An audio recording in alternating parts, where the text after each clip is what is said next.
ஸ்டாலின் போற பக்கம் பேசுறார். நான் 1000 ரூபாய் கொடுத்துட்டேன், 1000 ரூபாய் கொடுத்துட்டேன். எங்க 1000 ரூபாய் கொடுத்த? 28 மாசம் நாங்க போராடினோம். தேர்தல் நேரத்தில் அனைத்து குடும்ப தலைவிக்கும் மாதந்தோறும் 1000 ரூபாய் உரிமை தொகை கொடுப்பேன் என்று உறுதிமொழி கொடுத்து பெண்கள் ஓட்டுகளை பெற்று ஆட்சிக்கு வந்தீங்க. ஏன் நிறைவேற்றல? 28 மாசம் தொடர்ந்து சட்டமன்றத்தில் பிரதான எதிர்க்கட்சி தலைவர் என்ற முறையில் ஸ்டாலினை வற்புறுத்தி கேட்டுக்கிட்டேன். எங்களுடைய சட்டப்பேரவை உறுப்பினர் பேசுகின்ற பொழுதெல்லாம் பெண்களுடைய கஷ்டத்தை உணர்ந்து கொடுக்கப்பட்ட வாக்குறுதி நிறைவேற்ற நாங்க பேசணும்.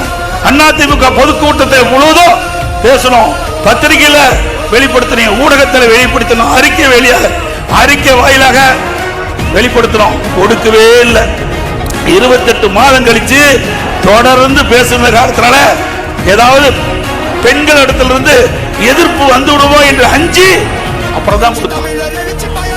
பெண்களுக்கு இறக்கப்பட்டு கொடுக்கல, நாங்க வற்புறுத்ததுனாலதான் உங்களுக்கு 28 மாசம் கழிச்சு அந்த 1000 ரூபாய் கொடுத்த முதலமைச்சர் ஸ்டாலின் அவர்கள்.